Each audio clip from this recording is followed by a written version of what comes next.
playoff ambitions, I suppose.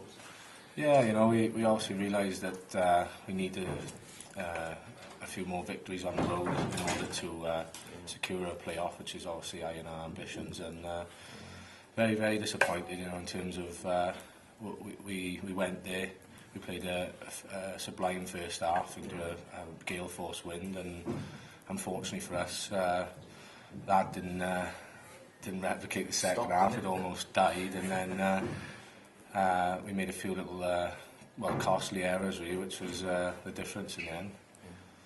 But now 2 home games, I suppose, and obviously cliche, you win your home games, but these are crucial nowadays, these 2 matches. Oh yeah, it makes it even more important, you know. We needed to win our home games anyway, we realised that, but after the loss in Connaught, it makes these next 2 games even more important, so yeah, massive emphasis on them. Yeah, I mean, obviously it's nice to have the Welsh boys back as well, you know, Ulster be pretty much full strength of it. Yeah, it's great. It's always great. You know, it's great to have the boys back. It adds some more energy to the side and keep the boys which you know, in the Scarlet squad on their toes as well. So it's hopefully they can bring something a bit more experience, and obviously the Welsh boys high after the victory in Scotland. Yeah. And getting their caps, people like Reece and Josh as well getting their caps. Yeah, it's great. You know, it's probably a sign of where we come together. We'll see those boys get capped, and like I said, hopefully they can bring something back in the squad. A good marker for everybody else as well, you know, when you see the boys go off and doing well, it lets people know what can be achieved. Yeah, like I said, it's what everyone strives to do, and it's great to see so many new boys going up to the camp, you know, and getting capped. So like I said, the boys back here, it encourages those to go that extra mile and hopefully get where those boys have just been. Has it been tough to pick yourselves up after last week, or have they sort of helped you get over it quite quickly?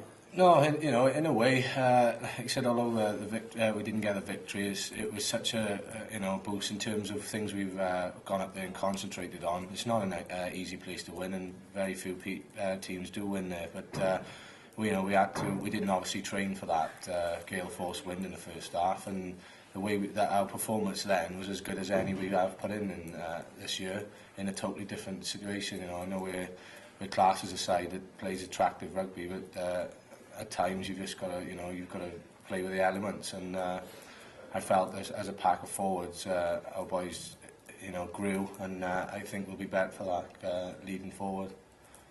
Yeah, Nigel was very complimentary of the forwards. They get that, like you say, it gives you a great balance then between the forwards and the skills you've got on the backs. Yeah, it's nice to know that, you know, we can go and play, you know, play that type of game, and obviously, like I said, with the boys returning and the style of rugby we like to play, it should you know, do us well, basically leading into this last push of the season. What are you expecting from Ulster? Do you see me with the Ospreys? Oh, you know, they've got some quality overseas signings, and obviously they are, you know, they are one of the informed Magnus League teams, and they have been for a while now. So they're going to come down here, obviously a bit bitter after they lost to the Ospreys, and you know, we're expecting a very, very tough game, but nothing really which we can't. If we play well and execute what we want to, we can't get a victory from. Disappointed to be shifted onto the wing last week, or was it a case of needs must? No, I'm not disappointed. I'm happy to be on the field, yeah. And you know, Nigel has a few different plans and things which he asked me if whether I would do that, and like I said, I'm happy to be on the field, and if he feels that that's his strongest side that he wants to put up for that game, I'm happy to you know, oblige. You must be delighted the amount of game time you've had this year.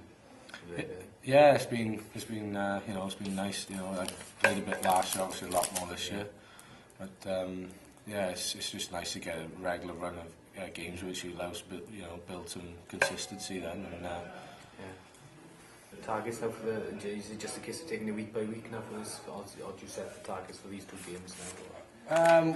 We sat down and realised it was a big month. Obviously, that was including the Connaught game, but. Like I said, we realise that these the next 2 home games are must-wins, and obviously then we have an important trip to Leinster to take care of. So it's a big month for us, really. If we realise that if we do get, you know, a next few victories, then we have great chances of making the playoffs. But we can't afford any slip-ups, and we realise that. Because you get down, I suppose, the last 4 or 5 games, and then there's a real all to play for them, isn't it? people are sort of expecting the Scarlets perhaps to slip after Christmas or whatever, and you're still up there. So, I mean, now's the time really to make this top 4 position your own. Yeah, like you said, these next 4 games will probably, give us a great indication of, in terms of where we are going to be. But we're quite capable of. I know obviously some sides got bigger squads. Your Munsters, the Leinsters. But at the end of the day, we've got some really capable youngsters that were your John Davises and Rhys Priestons of a couple of years ago. So we've got a side and squad which is easily capable of making those playoffs. And like I said, these next few games will play a big part in that.